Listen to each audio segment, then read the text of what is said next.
think it's a good way of addressing the points made by some of the Apollo believers and the NASA advocates, because they say, well, leave Neil alone. He was naturally quite an introvert, and he didn't talk to people much and things.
Some of the things that we observed on the spot, which may not be obvious to those of you who are looking at them here from the surface of Earth. This was a busy time for me in that I was taking these motion pictures through the right-hand window. At the same time, I was taking still photos through the left-hand window, and also flying my vehicle and probably poorly. It's quite important not to stub your toe during the final phases of touchdown. After landing, we felt very comfortable in the lunar gravity. It was, in fact, in our view, preferable both to weightlessness and the Earth's gravity.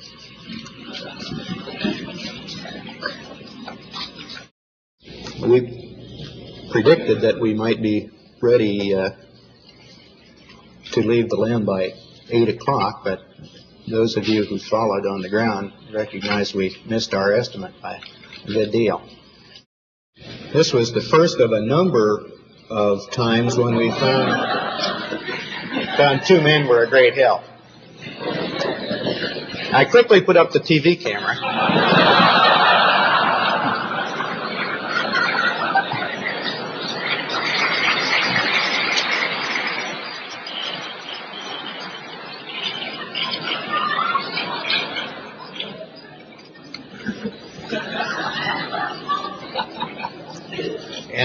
And then, more leisurely, Buzz and I joined together to erect the American flag. And the ascent was a great pleasure. It was very smooth. We were very, very pleased to have that engine light up.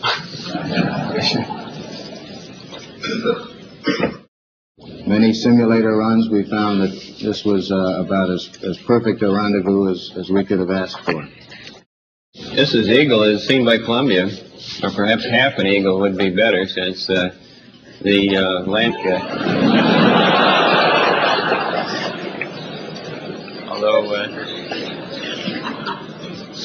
Although we were far from home, we were a lot closer to it than the pure distance might indicate. We were sorry to see the moon go, but we were certainly glad to see that Earth return.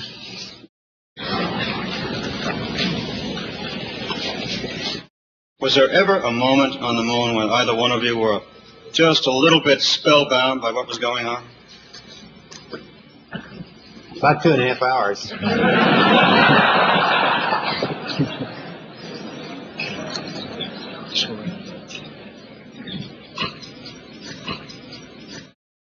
Whether you felt you were standing in a desert, or this was really another world, or how you felt at that point? Well, there was no question in our minds where we were. We'd been orbiting around the moon for quite a while. You want to try that? Can't forget. Well, everybody by looking at me.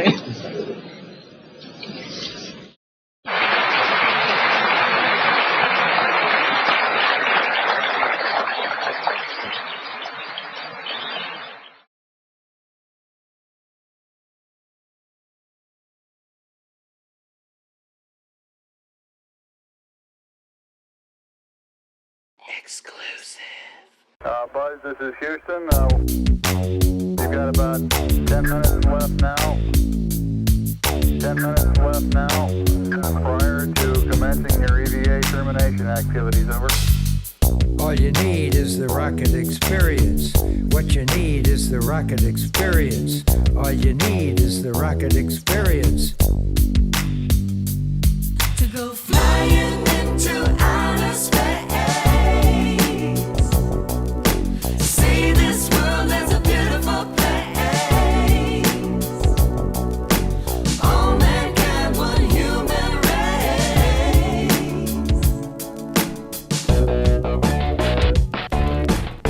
I tell a story about my time on the moon now. The sky was black even though the sun shined on. Moonwalking, such a trip, it's so fine when you're walking in the lunar dust.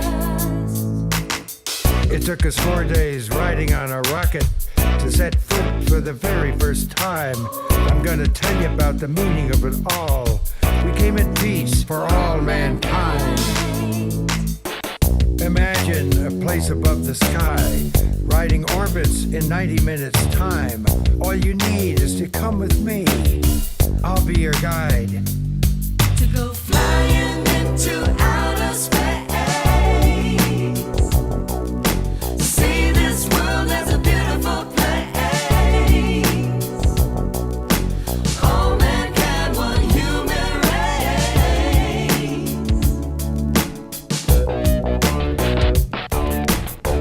Are you ready to put on your spacesuit? Strapped in for the G-force liftoff. Countdown is getting very close now to the adventure of a lifetime. I've been there, now I say it's your turn. All we gotta do is make the engine burn. Let's take a trip on an orbital spaceship.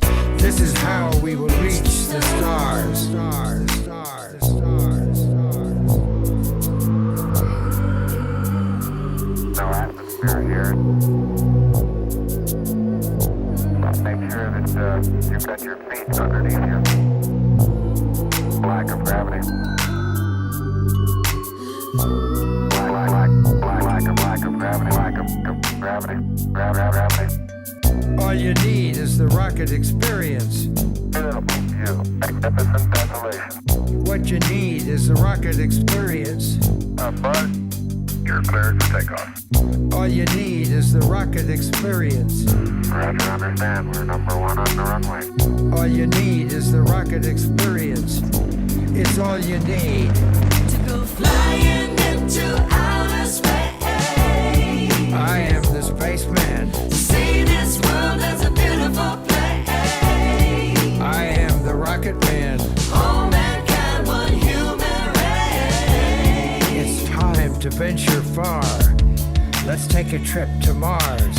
Our destiny is to the stars. Mission sequence starts. 5, 3, 2, 1. All you need is the rocket experience.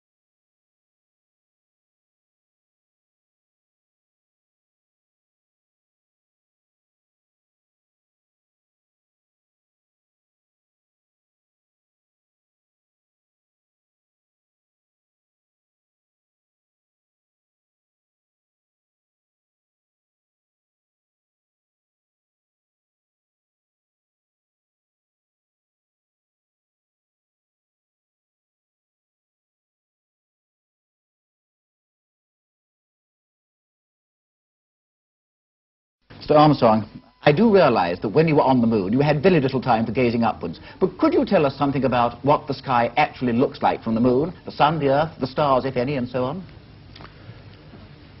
The sky is a deep black when viewed from the moon, as it is when viewed from cislunar space, the space between the Earth and the moon.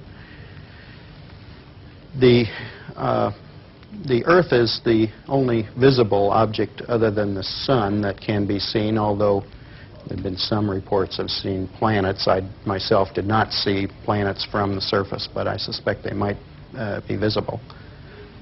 The Earth is quite beautiful from space and from the moon. It looks quite small and quite remote, but it's very blue and covered with white lace of the clouds, and the continents are clearly seen, although they have very little color from that distance. What about the sun? Could you see any trace of the corona? No, the glare from the sun on the helmet visor was too difficult to pick out the corona. The only time we could see the corona was during an eclipse of the sun from the moon. That is, when we were flying through the moon's shadow and could observe the solar corona peeking out from behind the moon. Looking at the photographs that you brought back, the colored photographs of the moon's surface, it seems that the color of the surface actually varies according to the angle from which you see it. Is this so? Does it do this? Yes, it certainly does. It's a characteristic that we observe first while traveling around the moon in orbit. You could see that at the terminator, at the boundary between the black part of the moon and the lighted part of the moon, it was as if you were looking at a television set with the contrast turned to full contrast, very black and very white. As you moved further into the light, there were more and more shades of gray. But as you moved further, such the sun was higher above the horizon, you actually start to see the tans and browns appear, although at a very low level. Similarly, on the surface of the moon, the same characteristic is evident. You can see browns if the sun is high enough. Apollo 12, for example, landed while the sun was only 5 degrees above the horizon. So when they arrived, they saw no browns or tans anywhere, only fairly high contrast grays. But you did? But yes, I did. The sun was at 11 degrees. And Apollo 12 did also the next day when they arose from their sleeping period and the sun was higher. Of course, then the browns were observable to them. When you were actually walking about on the moon's surface and kicking about a certain amount of dust, did you notice any local color? And also, were you at all subconsciously worried about the possibility of unsafe areas? Well, the color is a puzzling phenomenon on the moon, aside from the characteristics that I've already mentioned. You generally have the impression of being on a desert-like surface with rather light-colored hues. Yet when you look at the material at close range, as if in your hand, you find it's a charcoal gray, in fact, and we were never able to find anything that were very different from that color. I suspect that as we get more and more samples with future flights, we will see that there is, in fact, some color, but the optical properties on the moon are most peculiar. When you were actually walking about, did you have any difficulty in distance judging? Because I think I heard you say once that far things looked quite near. Yes, we had some difficulties in perception of distance. For example, our television camera we judged to be from the cockpit of the lunar module only about 50 to 60 feet away, yet we knew that we had pulled it out to the full extension of a 100-foot cable. Similarly, we had difficulty guessing how far the hills out on the horizon might be. The peculiar phenomena is the closeness of the horizon due to the greater curvature of the moon than we have here on Earth, of course 4 times greater, and the fact that it is an irregular surface with crater rims overlying other crater rims. You can't see the real horizon. You're seeing hills that are somewhat closer to you. There was a large crater which we overflew during our final approach, which had hills of the order of 100 feet in height, and we were only 1,100 feet west of that hill, and we couldn't see a 100-foot high hill from 1,100 to 1,200 feet away. Did you notice any obvious difference between the far side and the near side as you went around it? I mean, apart from the obvious differences in topography? No observable differences in color, but then the sun's angle was always somewhat different over there, so it would be difficult to make a general correlation. I would say the topography is the striking change. Of course, as all your viewers know, there are no seas on the far side of the moon, and it's all highlands and high mountains, big craters. So it's strikingly different from the. There's just one more thing I'd like to ask you. You're one of the very, very few people, I think, whose opinion on this is really worth having. In fact, there are only 4 of you. Do you think, from your knowledge of the moon, having been there, that it is going to be possible in the foreseeable future to set up scientific bases there on anything like a large scale? Oh, I'm quite certain that we'll have such bases in our lifetime. Somewhat like the Antarctic stations and similar scientific outposts, continually manned. Although certainly there's the problem of the environment, the vacuum, and the high and low temperatures of day and night. Still in all, in many ways, it's more hospitable than Antarctica might be. There are no storms, no snow, no high winds, no unpredictable weather phenomena that we're yet aware of, and the gravity is a very pleasant kind of place to work in, better than here on Earth, and I think it would be quite a pleasant place to do scientific work, and quite practical. Mr. Armstrong, thank you very much, and again, let me say what a tremendous honor and privilege it's been to have you with us. Thank you.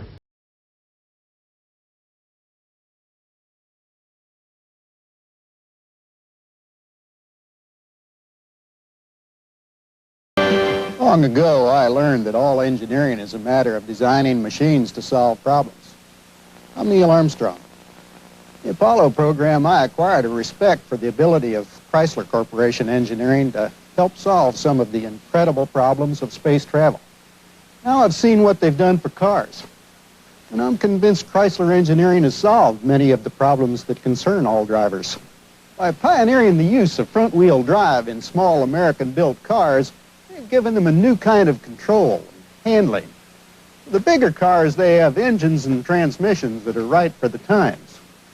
Sport coupes have been given clean, aerodynamic designs that slice through the wind. As an engineer, I find the cars from Chrysler Corporation exciting, innovative approaches to the needs we all have today. I think you will, too.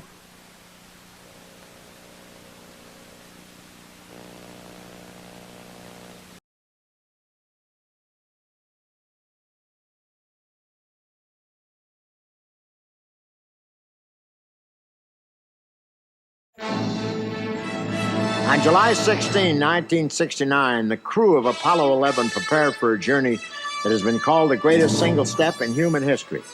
A flight to the moon, manned exploration, and a safe return back to Earth. It was 4 in the morning when Mission Commander Neil Armstrong, Command Module Pilot Michael Collins, and Lunar Module Pilot Edwin Aldrin Jr. began to suit up for their historic flight. Other astronauts had made this same trip to the launch pad, but never with such worldwide anticipation. 11. Engine ready, light on. 10, 9, 8, 7, 6, 5, 4, 3, 2. Engine sequence start. 1, 0. Launch commit. We have a liftoff. All engines building up thrust. Moving out. Clear the tower. Roger, tower clear. Roger, Tom, you got good thrust on all engines. You're right on the money. 30 seconds. We're on the way. At 9:32 a.m., the first stage rockets ignited and cast an orange glow over the Florida sky. The liftoff was perfect, and now it would be smooth sailing with only 239,136 miles to go. Good radar data. We're now in the approach phase. Everything looking good. 40 feet down, 2.5. Picking up some dust. 4 forward. More forward, drift into the right a little. Good. Okay. Contact light. Okay, engine stop. We copy you down, Eagle. Houston, Tranquility Base here. The Eagle has landed. Roger, Tranquility. We copy you on the ground. You got a bunch of guys about to turn blue. We're breathing again. Thanks a lot. And we're getting a picture on the TV. There's a great deal of contrast in it, and currently it's upside down on our monitor, but we can make out a fair amount of detail.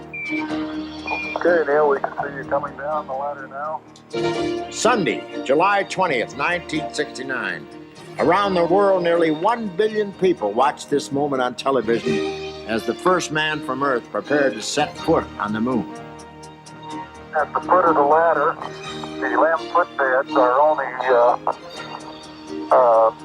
depressed in the surface about 1 or 2 inches, although the surface appears to be very, very fine-grained as you get close to it. It's almost like a powder. I'm going to step off the limb now. That's one small step for man, one giant leap for mankind.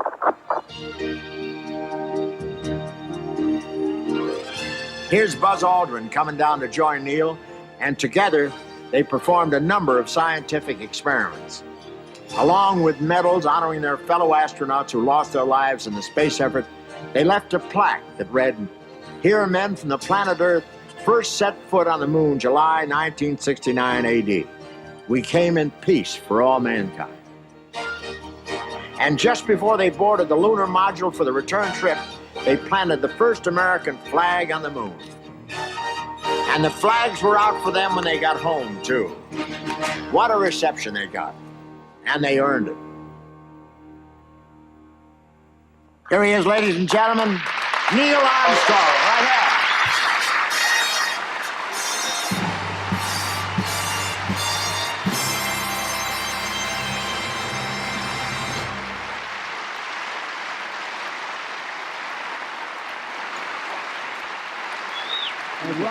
Welcome. Thank you, Bob. Those films bring back some great memories. And Neil, that was some speech you made when you first stepped on the moon. When did you prepare that? Actually, I didn't think about that until after we landed on the moon's surface. Really? You thought that up all by yourself, huh? Well, it was a little late to call a writers' meeting when you're coming down that ladder. Maybe that's why I never went there. But I'll tell you, if that was me up there, I probably would have said, "The eagle has landed and so has the chicken." But, Bob, that trip was a perfect example of teamwork. Thousands of people working on an unprecedented project like that, and nothing serious went wrong. I'm not sure about that. I heard a nasty rumor that you left home without your American Express card. Neil, before becoming an astronaut, you were a test pilot at NASA's Flight Research Center at Edwards Air Force Base in California, right? That's right, Bob. And according to the records, you flew over 200 different models of aircraft, including jets, rockets, helicopters, and gliders. Boy, you're not afraid to face danger, are you? I'm here.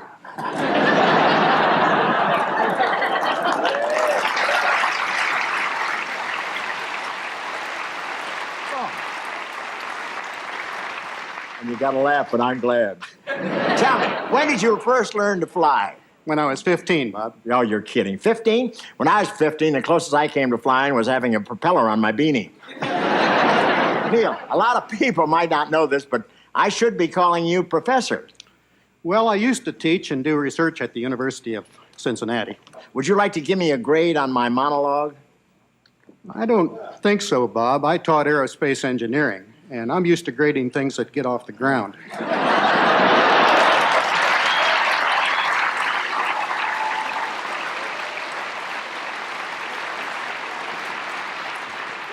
Is it unpatriotic to kick an astronaut in the shins? Bob, that didn't come out the way I meant it. It was a brilliant monologue. I'd give it an A+. Oh, nice cop-out. Thank you. A short time after Neil came back from the moon, he appeared with me on some of the shows we were doing in Vietnam. I'd like to show you some of those clips right now.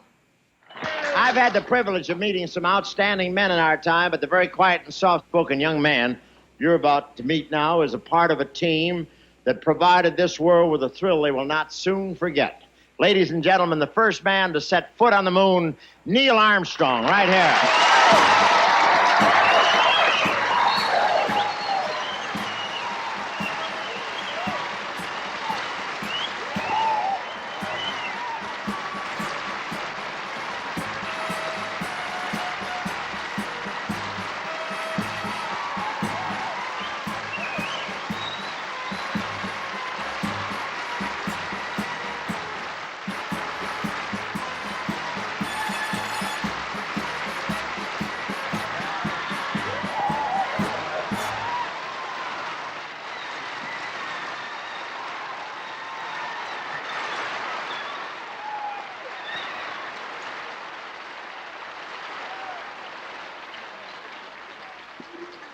Thank you, guys. I've been around the world a few times, and I've had a lot of nice, warm receptions, but I've never had a better one than that. Thank you. It was like this every place we played. They just idolized this man. And at every base, we had a question and answer period. I'd like to find out, what did it feel like to be the first man to step on the moon? Well, we were very worried about our first steps on the moon because some experts had predicted just shortly before launch that we would sink into the surface and wouldn't be able to hold our weight at all, and we'd just disappear into the dust. And of course, we were really pleased to find out that they were wrong.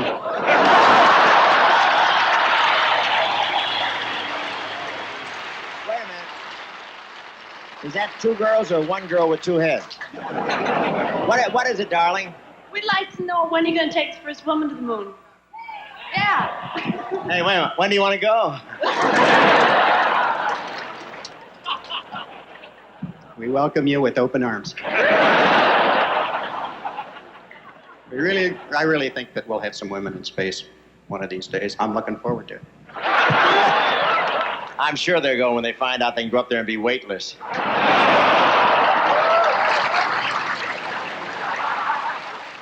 Okay. What's your question, son? Did you get extra pay for going to the moon? Yeah, as a matter of fact, I did. But they deducted 50% for government quarters available. And then they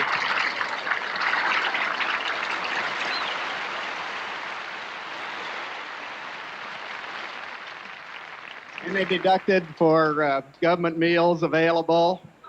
And by the time I got done for the whole trip to the moon, back, quarantine, and 8 days down to Cape Kennedy before flight, I got $43.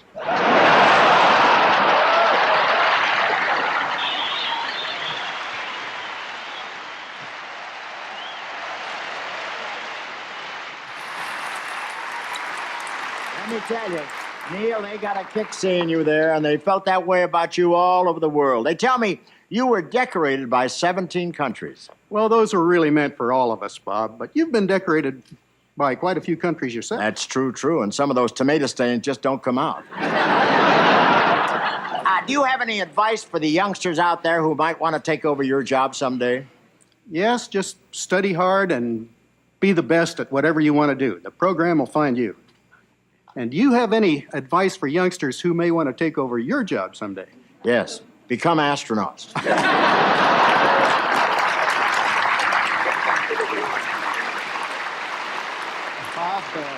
NASA's first 25 years were spectacular. And if they can continue to get young people with strengths in science and mathematics, I'm certain the next 25 can be even better. Well, you certainly gave them a great start. Thank you. Neil Armstrong, ladies and gentlemen.